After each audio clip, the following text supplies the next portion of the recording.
Eleanor Rossi was an ordinary middle-aged woman, without any notable features. Her husband Mario Rossi, however, was of great interest to the entire public, from small to great. Everyone knew and respected him, while Eleanor was just his wife, and only in this regard was she deemed worthy of attention. Once, she had wanted to be someone, to develop herself, but her authoritarian husband had imposed a rigid ban on it. He wanted his wife to be his support, to take care of the house, and give birth to their children.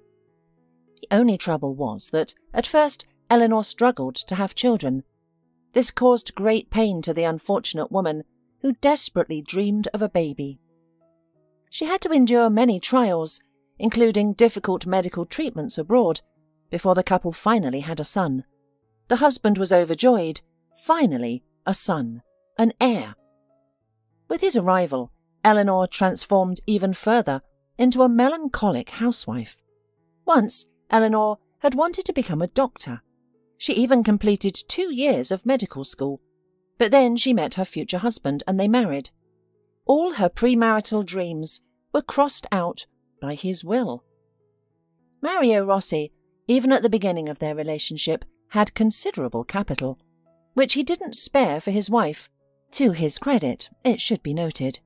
But there were aspects of their relationship that the current generation would describe as patriarchal, domineering, and trampling on the wife's rights.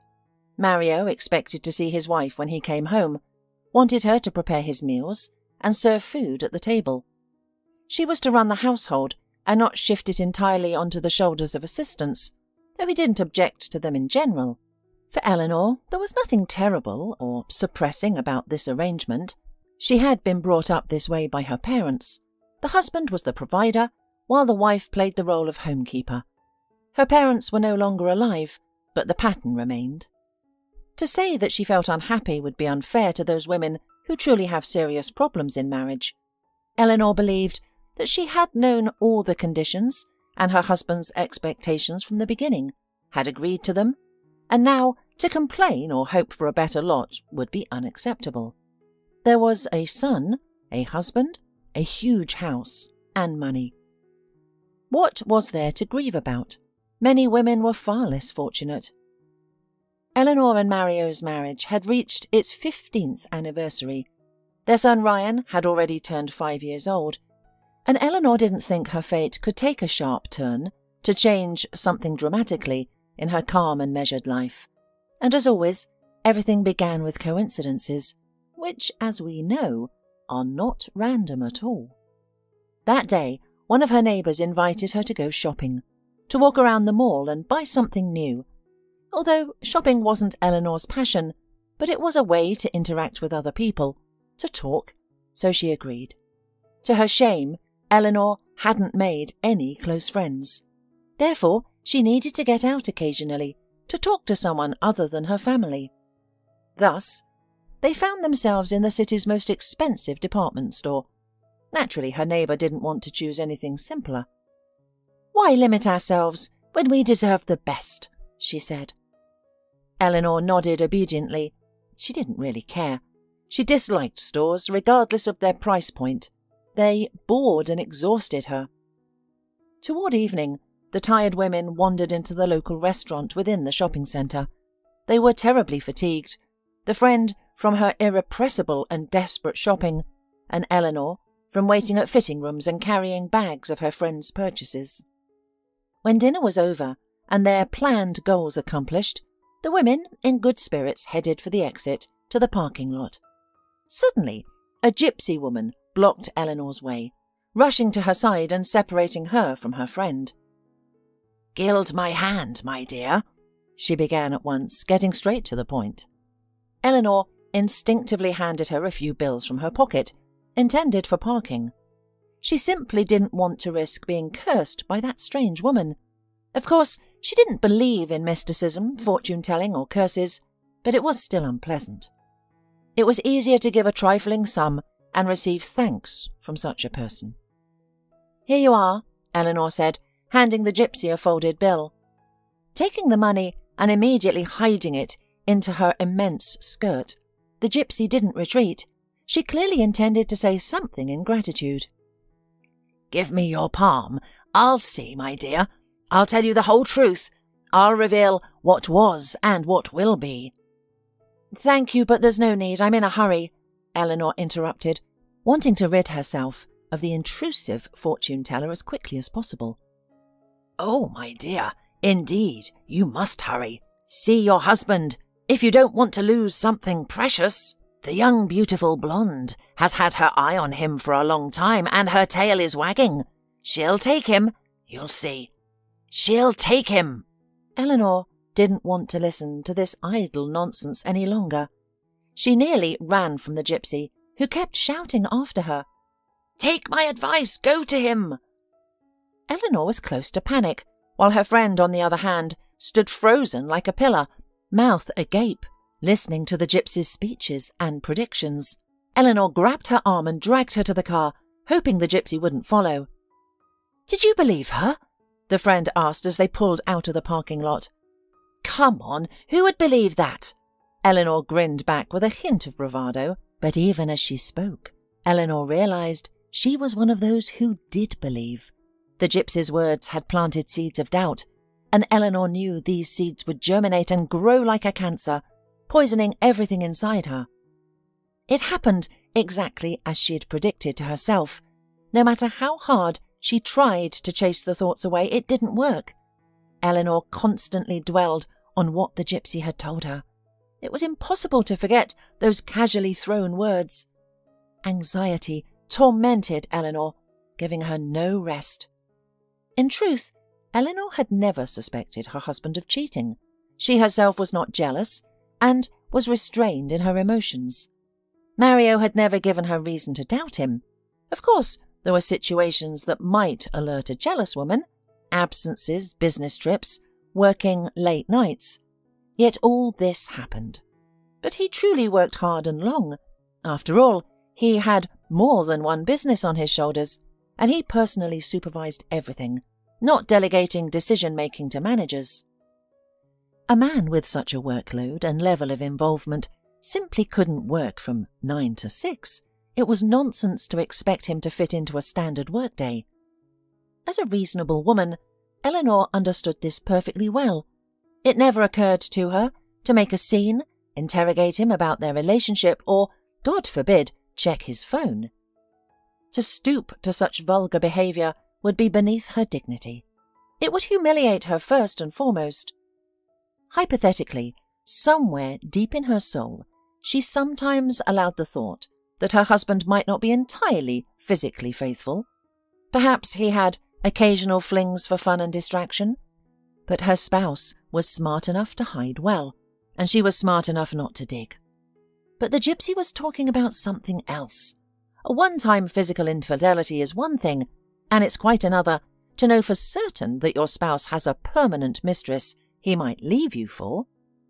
This long business trip, during which her husband had been away for almost a month, also added to her doubts and suspicions. And how did the gypsy know Eleanor needed to go to him? How had she learned he was away from home? According to Mario's explanation to his wife, they were building an addition to the existing factory in a small town, which required his personal presence. He explained at length that the project required approvals and decisions, and it would be better to personally control what could bring bags of money in profits or losses. It sounded extremely reasonable and convincing, until Eleanor heard the gypsy's words. Damn her! Eleanor cursed herself and everything around her. Why did I give in and go to that unfortunate shopping centre? Scolding herself or not, what's done was done. For the first time, Eleanor seriously contemplated her husband's fidelity and his hobbies. It would have been 1,000 times easier to ignore it all, but now that was simply impossible. The thought burrowed into her brain like an intrusive worm. There was no way to shake it off. Finally, unable to bear the uncertainty any longer, Eleanor decided she couldn't continue like this. She needed to solve the problem decisively. She had to go to her husband and see for herself. Whatever she might find couldn't be worse than what she was experiencing now. Oh, how naive she was. How simple-mindedly deluded. But decision made. There was no turning back. On the journey to the city where her husband was staying, Eleanor was on pins and needles. It wasn't just the unknown that frightened her now, but also what she might see. She was literally shaking from stress and worry. Finally, approaching the city's best hotel, where her husband was lodging, Eleanor sat in her car for about 15 minutes, clutching the steering wheel tightly. She couldn't bring herself to get out and go inside. She stared at the entrance with unseeing eyes, her gaze frozen. Finally, Eleanor crawled out of the car on unsteady legs, struggling with each step. Entering the hotel, she forced herself to appear confident. Since she had decided to come here, everything should look natural from the outside. She bypassed the receptionist to avoid alerting her husband and headed straight for the most luxurious suite in the hotel. Mario always favoured comfort and convenience, never one to limit himself. After exiting the elevator on the desired floor, she paused to catch her breath. Her ragged breathing stemmed from stress, not exertion. Approaching his room, Eleanor listened intently. She heard two voices discussing something, punctuated by laughter. Mario wasn't alone, but the muffled sounds made it impossible to identify who was with him. It could be his mistress, a colleague, or even a subordinate handling urgent matters. Perhaps it was a remote conversation with only a virtual interlocutor. Eleanor's imagination ran wild. It could even be housekeeping, as such a large suite typically required 2 cleaners. To end her torment, the woman steeled herself and knocked firmly. The door swung open, revealing a young, beautiful blonde, just as the gypsy in the parking lot had prophesied. The girl's attire, a short robe, left no doubt about her intimate relationship with Eleanor's husband. "What do you want?" the blonde asked, her eyes narrowing in confusion. Eleanor was speechless, utterly shocked and unprepared for this confrontation. They stood in silence, sizing each other, until Mario appeared behind the blonde's back, dressed only in his underwear and an open robe. His nonchalant demeanour crushed any hope of a misunderstanding. Seemingly unsurprised and unperturbed, Mario carelessly addressed his wife. "Eleanor, it's you. Come in." Like a sleepwalker, Eleanor obeyed, barely aware of her actions. Come in, dear wife, sit down." Mario's voice sounded hollow. Eleanor sank into the chair, utterly dejected. She couldn't fathom why she stayed. Everything was painfully clear, and she had no desire to hear explanations or apologies, which, judging by his tone, weren't forthcoming anyway. Mario's demeanour was far from that of a guilty, ashamed husband caught in adultery. "Well," he spoke again, "why have you come? Good. Now you have seen everything, but I don't understand why you have to be such a fool. Please enlighten me." Eleanor sat silently, at a loss for words. Even if she knew what to say, she lacked the strength to utter a response. "Sharon and I were having such a great time, and here you are, trying to ruin everything. Right, baby?" "You bet." The blonde named Sharon laughed, looking triumphantly at the defeated wife. "I'm not going to make excuses, there's no point. It's not my fault. A man, my dear, is polygamous by nature. He gets bored, especially with a cold grey mouse like you. You're a good mother and a good hostess, I'll give you that. You were wise as a wife when you didn't try to meddle in my life. What am I supposed to do now?" He seemed to be asking himself. "We have only 2 options now, Eleanor. Either you go home quietly, wiping away your tears, and everything remains as it was. We live parallel lives, you in wealth and with our son. Or you proudly file for divorce, but I'm warning you, that will be the last proud thing you ever do. After the divorce, you'll be working as a garbage collector. You won't get any money. And most importantly," he grinned, "my son will stay with me. Any court will choose me over you. Trust me." "I had no idea you were such a jerk, Mario." The words slipped out unbidden. It was an emotional outburst, and Eleanor immediately regretted it. Mario stood up and with lightning speed delivered a resounding, humiliating slap to his wife. For the first time in his life, he had struck her. And how? In front of his mistress, who was first stunned by surprise, then laughed. One could hardly imagine a greater humiliation. I've given you options for now. If you say anything else in a similar vein, there will be only one option left. Do you understand me? Mario hissed, savouring his power. He was energized and invigorated by his mistress's reaction. It was a one-man show, and he was revelling in the spotlight. Eleanor looked up fearfully at her husband, who still loomed over her. She held her hand to the spot where he had struck her. The woman simply couldn't believe this was happening, that this was the behaviour of a man she had lived with for 15 years, and apparently never truly known. Eleanor sat, frightened, looking at her husband and his Sharon, who gazed at her haughtily. Her thoughts raced frantically. She tried urgently to decide how best to behave here and now, to avoid getting herself into more trouble. "All right, I understand," Eleanor said quietly, her voice filled with resignation. "And what do you decide?" Her spouse continued to press her. Sharon froze, waiting for an answer. Apparently, she desperately wanted the old wife to leave so she could take her place. The little fool didn't realize that she could end up in Eleanor's position later, just as humiliated and trampled. Eleanor had no way out and no chance to show her pride. "The first option you proposed? No divorce," the broken spouse said tiredly and with a sense of doom. "That's good. You're a wise woman after all. I wasn't wrong." The husband nodded, satisfied. Sharon shot a lightning glare at her rival, but Eleanor was already indifferent to it. "Shall I go home?" the wife asked hesitantly. More than anything in the world, she wanted to leave this place as soon as possible. "Of course. Wait for me with our kid. I'll be back from my business trip soon." The husband chuckled, even kissing his wife on the cheek. Eleanor once again felt disgusted, as if she'd been bathed in mud. On cotton legs, moving solely on moral willpower, she got up from the chair.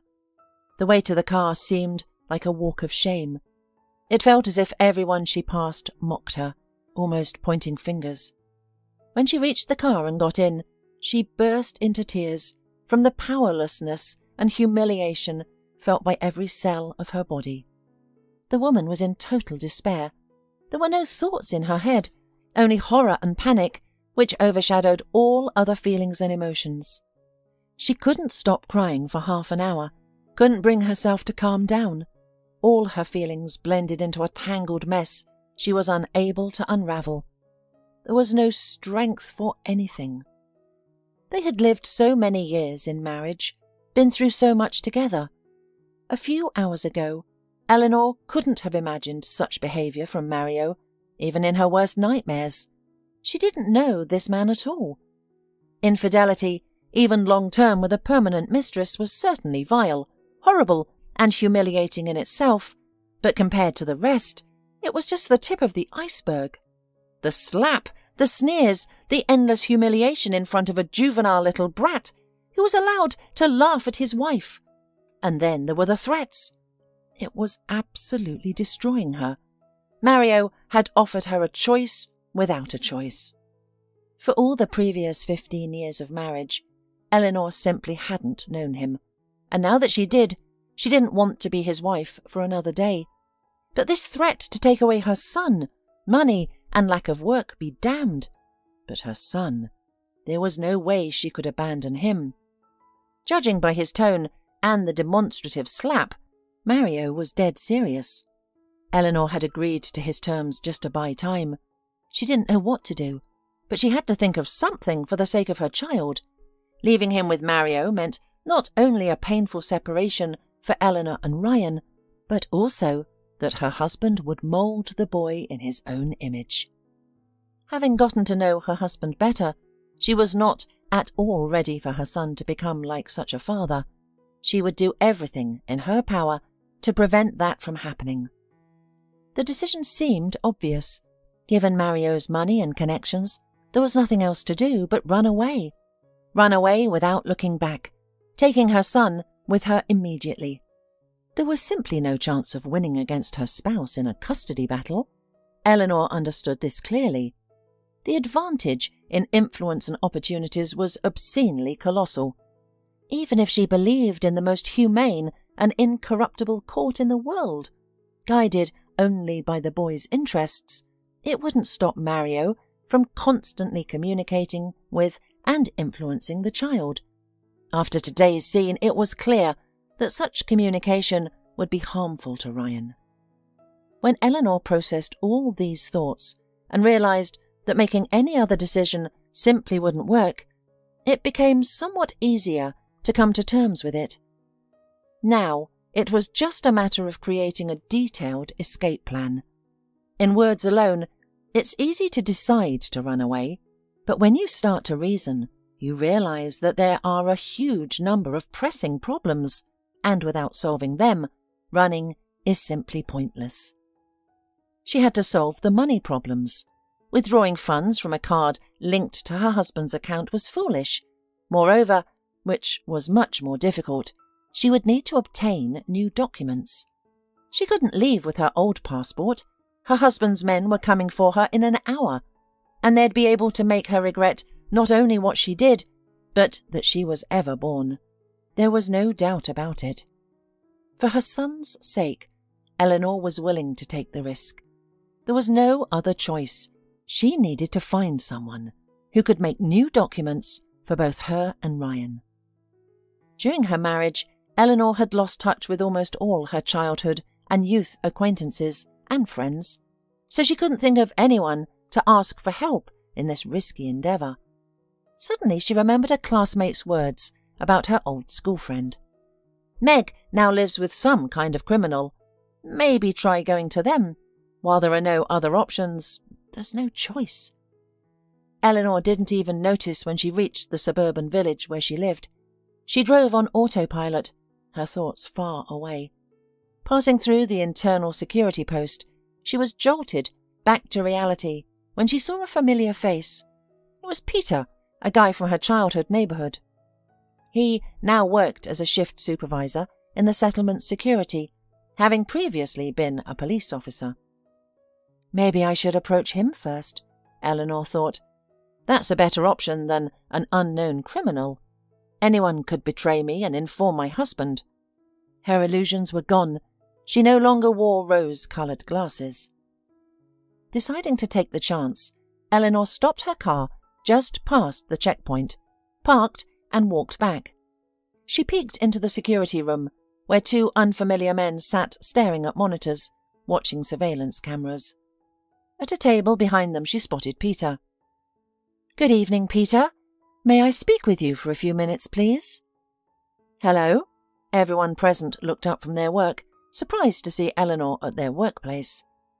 "Yes, Mrs. Rossi, one moment," Peter replied. Eleanor went outside and moved about 10 metres away from the checkpoint building. Peter approached her shortly after. "Mrs. Rossi, how can I help you?" the shift supervisor asked warily.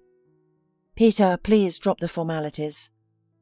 "So, the problem isn't with my work or the guys?" "There's no problem at all."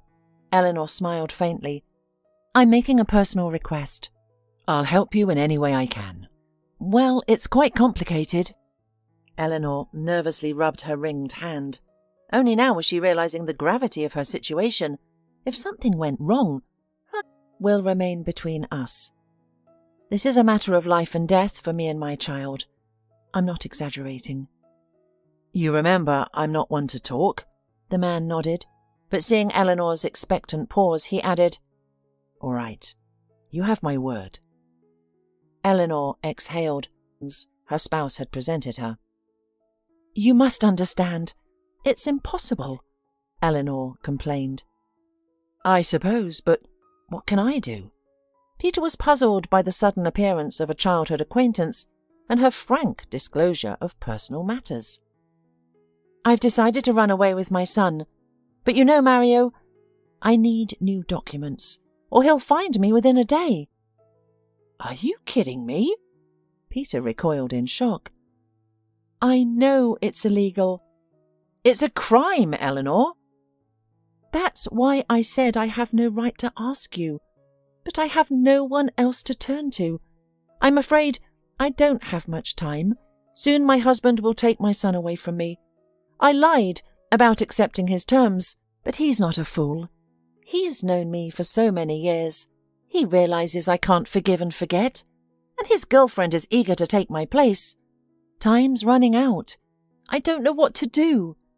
Eleanor suddenly burst into tears, though she thought she had cried herself out that afternoon. Peter was completely confused. He didn't know what to do. He didn't want to contribute to a crime, even if for a good cause. Then he immediately realized that if Eleanor and her son went missing, Mario Rossi would start searching, and their tearful conversation, happening right now under the cameras, would not go unnoticed. "So, Eleanor, first, I'm not promising anything, and I need to think it over. Secondly, you're going to come with me to the room with Guys and tell them publicly that you've seen a stray puppy nearby and ask them to report it to you if they find it. And do this in tears." Eleanor looked uncomprehending. "What puppy? What do you mean?" she interjected. "Don't be silly. This conversation we're having, whatever it leads to, is seen, at least those who are inside now and watching us on the cameras. You don't want to set me up either. Third, once I decide something, whatever it is, I'll find a way to contact you without anyone finding out.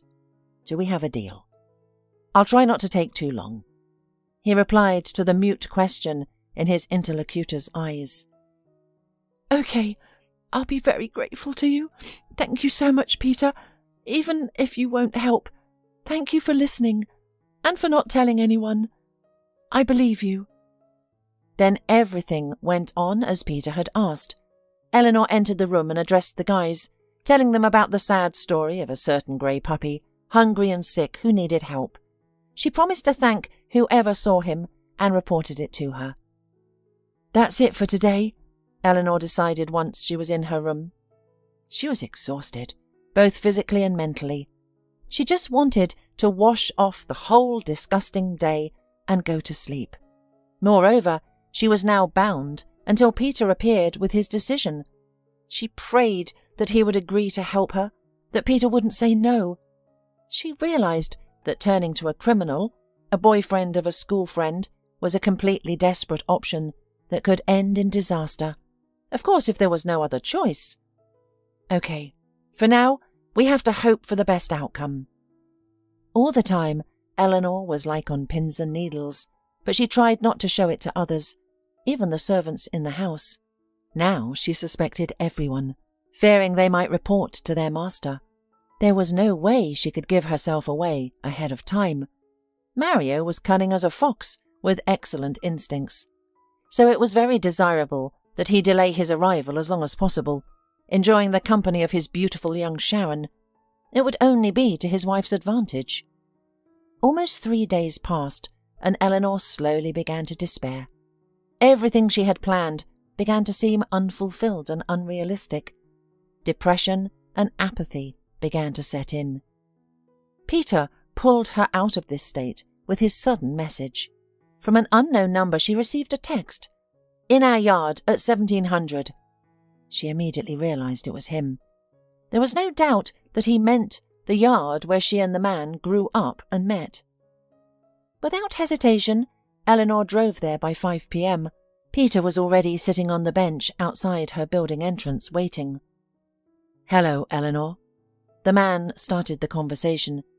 She tried to understand from his voice, tone and intonation what decision he had made.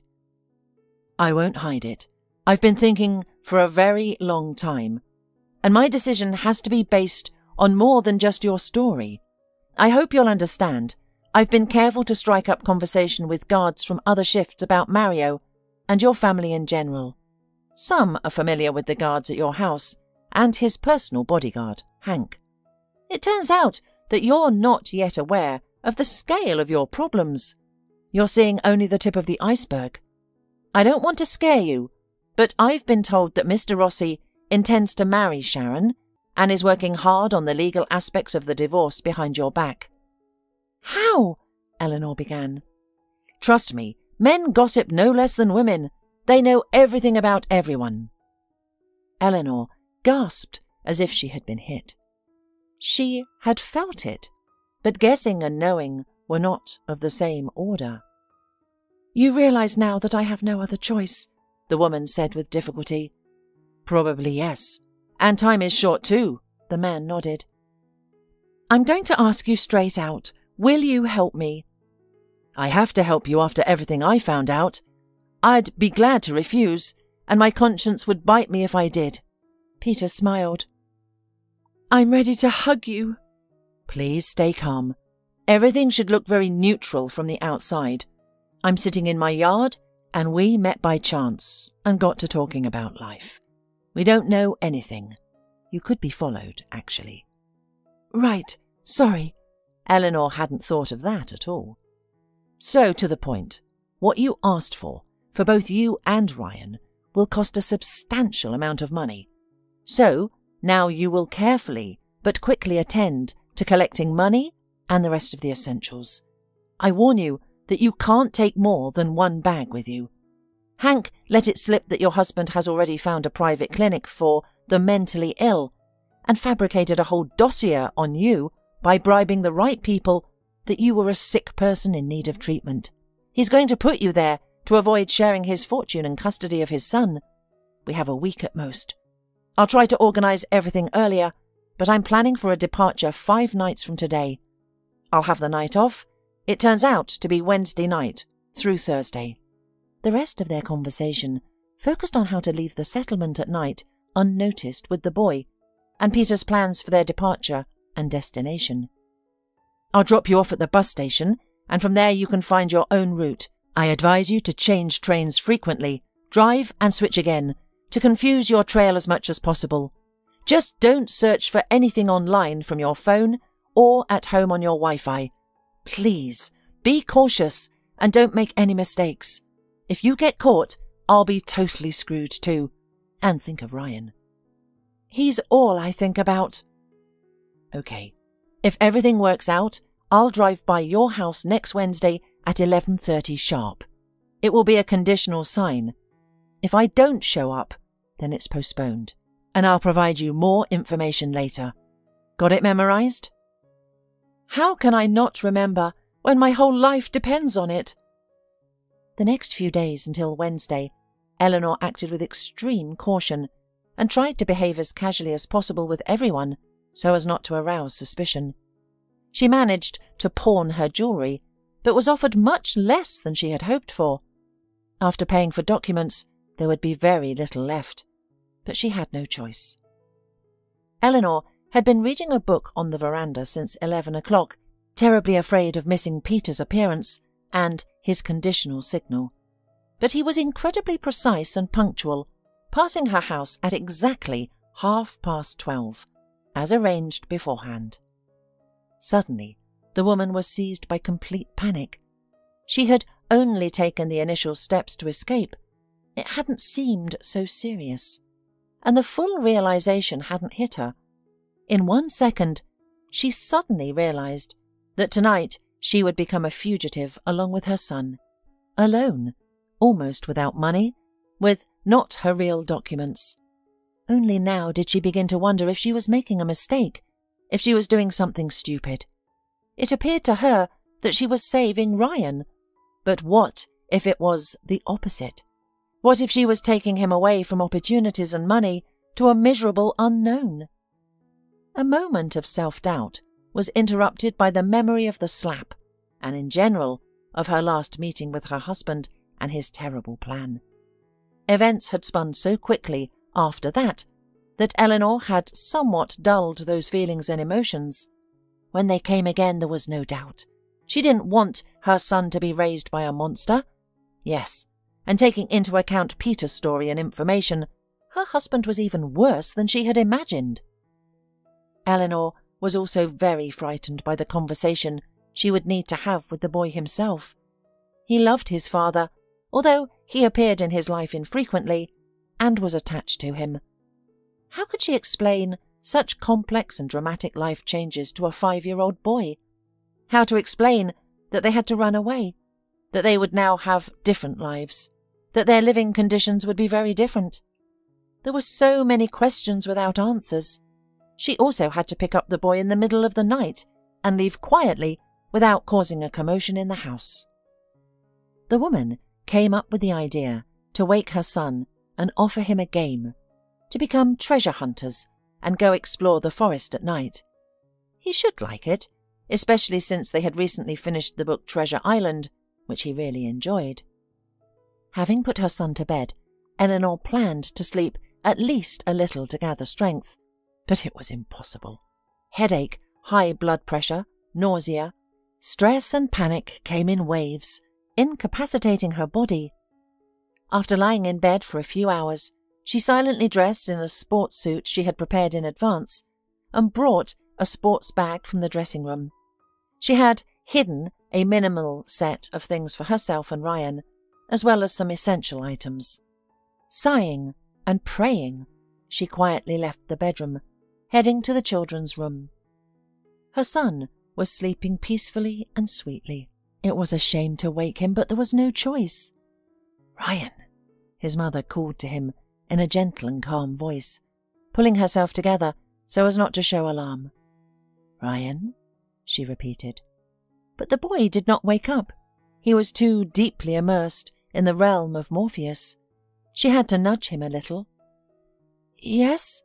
What is it? Morning already?" the child finally replied in a sleepy voice. "No, dear, but remember how you wanted to go on a treasure hunt." When he heard those words, sleep fell away from the child. He opened his eyes wide and looked at his mother.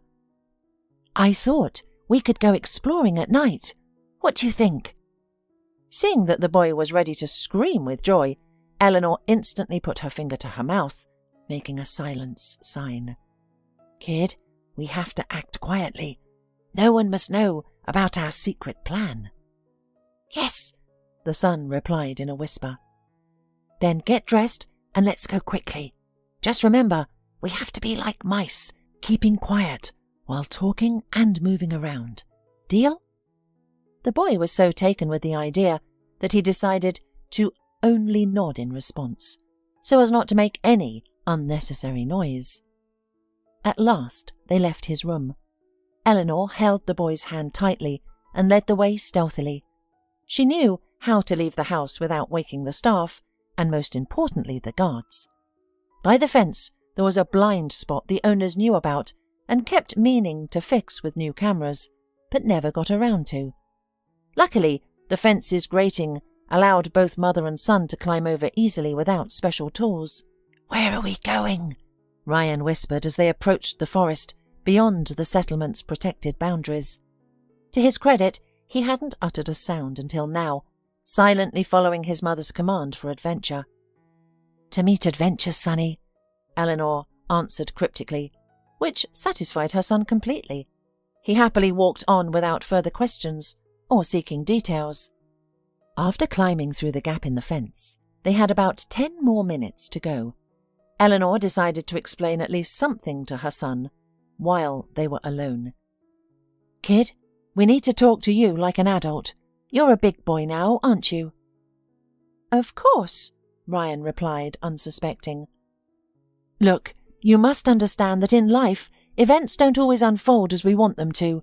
Sometimes we're powerless to control what happens. That's our situation now.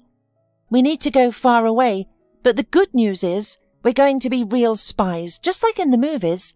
We'll live under other names, and it'll be our secret." Eleanor waited anxiously for the child's reaction. At first, joy flickered across his face, an expectation of adventure, but then his expression changed abruptly, and he asked a question that pained her deeply. "What about Daddy?" the little boy asked innocently. "You see, Daddy has his own role. He unfortunately can't come with us. Eleanor hedged.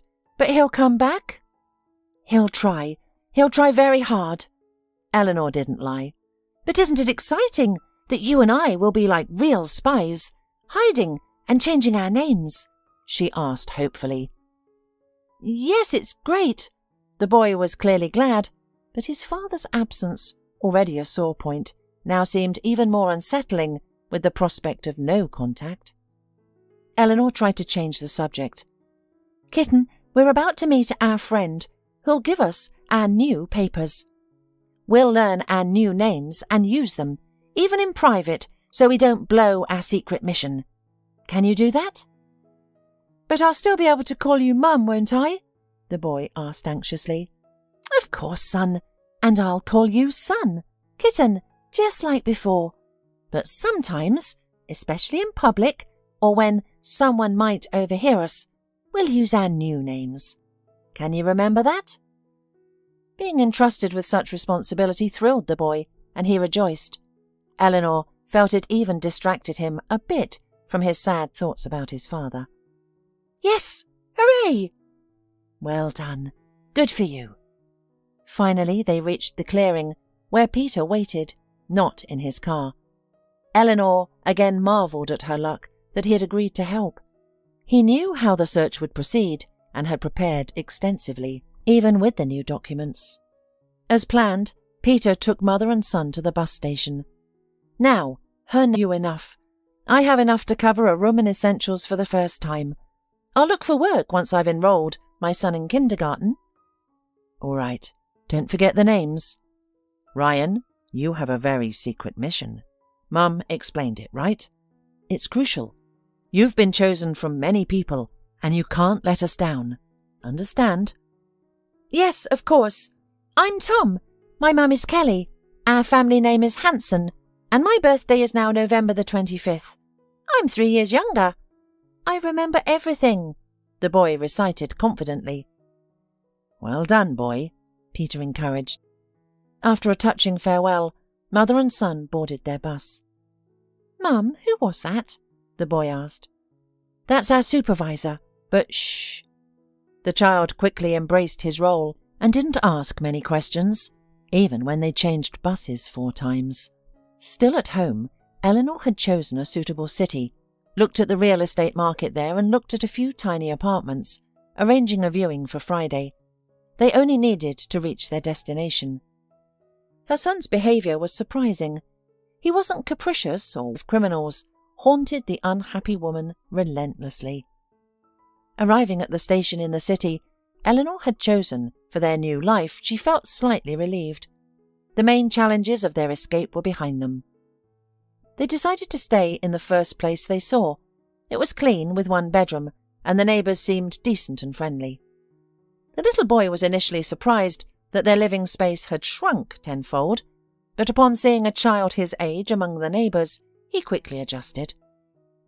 With help from a neighbour, another single mother, with whom Eleanor befriended, she quickly enrolled Ryan in kindergarten and got a job as a cleaner lady at the nearby city hospital. Mario's prophecy came true. I'm actually a cleaner, she smirked sadly to herself. But this didn't discourage her. She was prepared for it and had chosen this path. Despite the emerging problems, Eleanor remained resolute, grateful that everything was going as planned, that her son was with her, and that she needed nothing else. Life gradually improved. They befriended their neighbour Jessica, who seemed to have many useful social connections for both Eleanor's employment and her son's arrangements. Jessica, a local and very active woman, took Eleanor under her wing and helped as much as she could. Eleanor tried to reciprocate, baking homemade pies for Jessica and her daughter, and babysitting when needed. It wasn't a problem for Eleanor, as Jessica's daughter Holly and Ryan got along well, playing together happily. Eleanor also befriended a retired military man, Mr. Warren, who was about 35 years her senior, and looked after her in a fatherly way. Eleanor learned he had no family, which explained his attachment to them, genuine and paternal, without any impropriety. He worried about them and always tried to make their lives easier.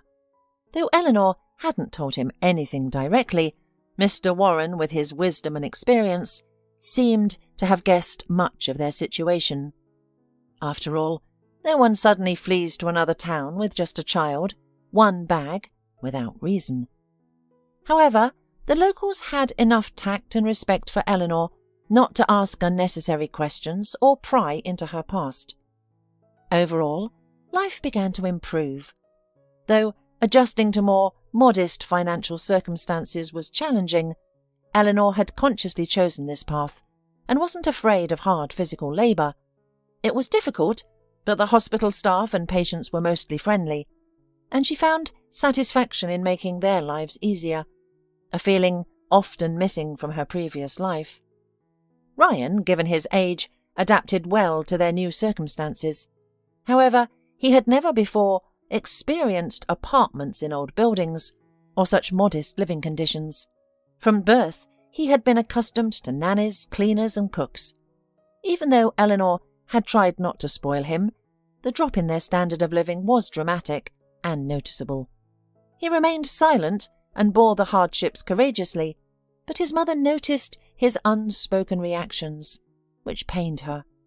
At times, Eleanor panicked, wondering if she had overreacted, if things hadn't been so terrible, if Mario hadn't been such a bad father, and if she had taken Ryan away needlessly. She was deeply troubled by the fact that she couldn't provide her son with the comfort, standard of living, and opportunities his father could have offered. One day, Jessica found Eleanor pondering these thoughts on the bench in front of the playground. "Why are you so down in the dumps, friend?" she asked, cheerful as always. "Oh," Eleanor hesitated, then decided to confide in her. She was tired of bearing the weight of responsibility and guilt alone. She needed someone to evaluate her actions. "You know, we ran away from my husband. I felt I had no choice. He had backed me into a corner. But now I'm wondering if I made a mistake. At least my son would have had opportunities and an education with his father. What can I give him on a cleaner's salary?" She smiled sadly. "If you decided to change your life so drastically, you must have had excellent reasons," Jessica reasonably suggested. "I did, but now I'm thinking about my son's future. Was I too hasty? Perhaps he would have been better off there, better off than with me." "A child is happy where he is loved and cared for. I'm sure if you've already made such a drastic change, something terrible must have happened in your life. You also say you had an excuse. Where's the guarantee he wouldn't do the same thing to a child? I see how hard you work every single day to make sure he has everything. You're a good mum, and don't you dare scold yourself," Jessica added empathetically. "Yeah, I guess." "Stop this self-abuse. It's done. It's already done. There's no point in nagging yourself and thinking about how to do it this way or that way. It's already decided and cut off long ago." The conversation with Jessica greatly supported Eleanor's fighting spirit, which had already begun to waver. After all, her friend was right. The woman had made a choice, and now there was no point in ruminating it. It was necessary to stand up and fight for Ryan, to grow up in the best possible conditions, loved and nurtured by his mother's attention. Besides, the boy's behaviour exceeded Eleanor's expectations. Sometimes it even seemed to her that he was so happy about the new life that he liked it even more than the previous one. Perhaps he had missed the freedom, lightness, and socializing with other kids before. Back then, life had been scheduled to the minute, like an adult's. Lessons, endless activities. Of course, the child couldn't be deprived of childhood, but Mario was impossible to change. Cartoons were strictly limited to 20 minutes a day, and informal communication with other kids was only on Sundays, and even then, the circle of children consisted of Mario's friends' children. Eleanor was tired of arguing with her husband about this. He was raising a businessman from diapers. That fateful day, Eleanor, as usual, came back late from the night shift.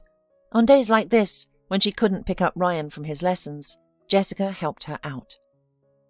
They generally helped each other out a lot, swapping and taking turns babysitting. When the woman arrived, her son was already asleep. She was preparing to wash up and lie down when her eye caught the diploma. It turned out that Tom Hanson had been awarded in a fine arts competition for children under 7 years old. Eleanor smiled and glowed with joy and happiness.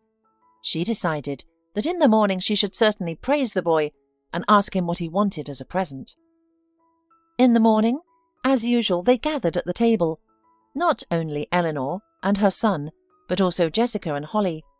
They had long ago agreed with the neighbour to take turns cooking to relieve each other a little. Jessica had made delicious porridge, and the 4 of them had breakfast with it. "By the way, Tom, I saw your diploma last night. You're so good. What did you draw?" Eleanor asked to support her son in his first success. "The subject of the drawing should be related to a mother. It's your portrait." The son smiled modestly in reply. "Oh, that's doubly nice. Well, now think and choose your present. I can't help but encourage your new talent, especially if it's so successful. I can't wait to see your drawing," Eleanor half-jokingly teased. "And you can look on the internet now," Holly suddenly said. "Yes, Kelly, exactly. They published the picture, and Tom's picture with a diploma on the site." Eleanor continued to smile until the meaning of what had just been said began to sink in. "What?" she asked incredulously. "Yes, look here." Jessica showed her something on her phone, holding it out, and it was printed in the local news. "So, the kid is a celebrity now. There's a picture in the newspaper and on their portal." The woman turned pale and trembled. She instantly realized that it was necessary to urgently pack their things. "Jessica, let's go quickly. Let's step outside for a minute. It's very urgent." The neighbour was startled by her friend's look and immediately jumped up and ran out after her. They stood in the hallway and talked as quietly as possible.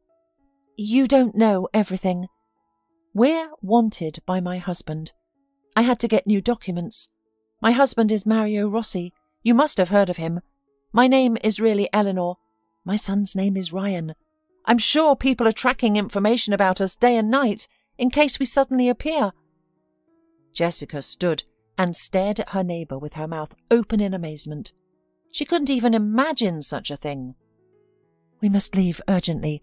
We have no other choice. My husband had a plan to lock me up in a mental institution, so he ran. If he finds me now, he'll ruin me and take my son." "Oh my God! What can I do to help?" "Please, call Ryan back while I pack the essentials." "Damn, he knows our new names too. We need to get out of here now." Without a word, Jessica returned to the kitchen. Eleanor heard her calmly explaining something to the children. She rushed to their room to gather documents, their emergency cash, and bare necessities. Every second counted. Suddenly, the door opened behind her. Her heart nearly stopped, but it was only Mr. Warren's voice. "Kelly, I know everything. How can I help?" "Help?" Eleanor asked fearfully, glancing back without pausing her work. "You and Jessica only thought you were speaking quietly. I'm ready to help any way I can." The retired military man was serious and ready for action. "If you insist, could you drive us to any nearby town? We need to get far away from here." "I can take you to my friend's country house. No one will find you there. Perfect for hiding out." "Mr. Warren, thank you so much. I'll just take a few minutes to pack essentials." "All right, daughter. I'll get dressed quickly, too." 2 minutes later, they met in the hallway. Eleanor rushed to Jessica's kitchen for Ryan. "Ryan, let's go. We need to leave right away." Everyone looked frightened, especially Holly, who knew Ryan as Tom. She gazed around, utterly bewildered. Fortunately, though scared, Ryan didn't ask questions and behaved admirably. He obediently rose and went to his mother, but upon reaching her, he pressed against her stomach and cried, "Is it my fault, Mummy? Did I give us away?" No, kitten, of course not. I didn't think this through. Eleanor knew time was scarce, but she had to calm her child. She crouched before him and spoke softly. Don't worry. I can fix this, trust me. It's a problem, but not a disaster. We can sort everything out, but we must hurry, okay? I'll explain later, sweetie. The boy calmed down, wiping his tears. Eleanor relaxed slightly, slowing her pace. Suddenly Mr. Warren appeared. Kelly, we can't use the main exit. There's an unfamiliar car at the entrance. Look carefully. Eleanor's heart, which had just steadied, raced again. Panic rising, she stumbled to the kitchen overlooking the entrance. Be careful not to be seen, the military man cautioned. Eleanor's hopes sank. Sure enough, her husband's car was there. He was likely inside with his bodyguard, Hank. More than enough trouble. The woman began to spiral into panic and despair. Wait, Jessica called. There's a fire escape in the bedroom window. You can use it to get down. Perfect, Mr. Warren exclaimed. Eleanor took a deep breath, considering her options. There was no alternative. Mr. Warren decided to go first, in case the ladder was unstable. Once down, he gave a thumbs up and hurried for the car. Eleanor instructed Ryan. Sweetie, I'll go down first, then you, all right? Don't worry, the stairs are strong. They held Mr. Warren. I'll wait for you below, and Jessica will watch from here. Soon they were both on the ground, Ryan behaving bravely without a whimper. They waited a couple of minutes for Mr. Ryan to arrive with the car. Jessica and Holly watched anxiously from above, silently waving goodbye. Mr. Warren drove up swiftly, and Eleanor grabbed her son and jumped into the back seat. Immediately, she heard a shout. It's them! They're getting away! It was Hank, her husband's guard. There was no doubt about it. She would have recognized that voice out of 1,000. He was standing on the corner, apparently checking the perimeter of the house. God, Eleanor thought to herself, I barely have time to breathe before something else happens. When will it all end? Aloud she said, Mr. Warren, can we escape? I'll try my hardest, the man replied, concentrating. Hold on tight, both of you. Son, please hold on to me and don't be afraid of anything, okay? Everything's going to be fine. Everything's going to be fine, the woman said like a mantra, although she didn't believe a word of it herself. They slowly drove out of the yard and travelled about 200 metres when Eleanor spotted her husband's car in the rearview mirror. He was in the driver's seat. She saw his face, and her heart shrank to the size of a matchbox. Strangely, Hank wasn't in the car. Apparently Mario didn't want to waste precious seconds waiting for him. Fear crept up her spine. The woman began to vividly imagine what they would do to her. Convinced her death would be long and agonizing. Her husband's car was approaching, the distance between them shrinking rapidly. Suddenly, Mr. Warren made a sharp right turn, so abrupt that the woman and her son were thrown across the seat by inertia. They swerved into an alley, and Mario didn't have time to react. Eleanor closed her eyes and began to pray, frantically recalling all the prayers she knew, and clutched Ryan even tighter to herself. His heart was racing too. He was also terrified, which was understandable. The car bounced over potholes, tossing the woman and her son from one side to the other. Mr. Warren drove like a madman. His goal was not to surrender, and he was determined to achieve it at any cost. As they pulled onto the road again, Eleanor wanted to exhale, but a moment later she saw her husband's car behind them once more.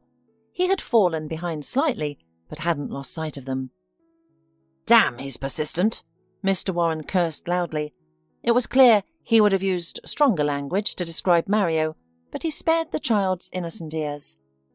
Maybe we should stop if there's no chance, Eleanor cried out desperately. She had lost all hope for the best. So he can kill you? Why do you think he's chasing us? Mr. Warren clarified the situation. Forgive me, please. I might sound like the most ungrateful person, but I'm afraid of crashing. And I don't care what happens to me, but my son... No one's going to crash. I'll make sure of that. Wait, my dear, don't distract me. This reminds me of combat patrols in my youth." The woman decided to stay quiet. She would have preferred to surrender, but her opinion was no longer considered. A retired colonel was in command now. "Mum, why is Dad chasing us? Were we hiding from him?"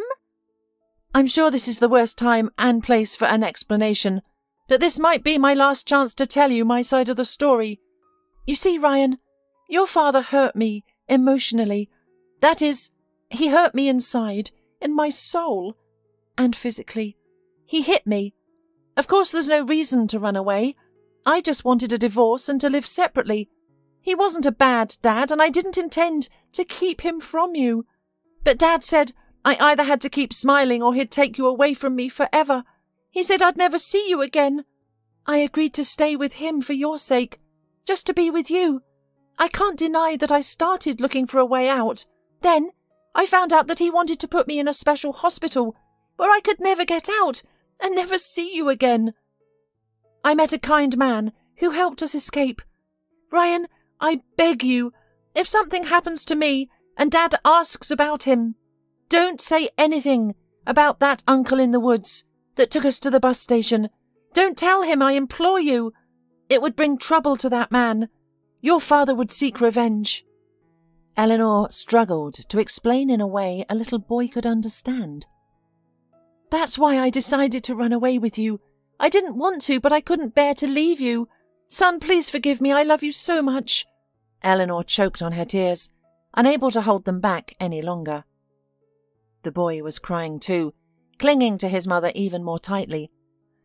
He seemed to feel her pain with every fibre of his being. "That jerk!"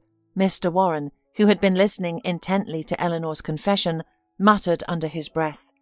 The woman wasn't sure if it referred to her story or Mario's actions on the road. He was desperately chasing the fleeing car.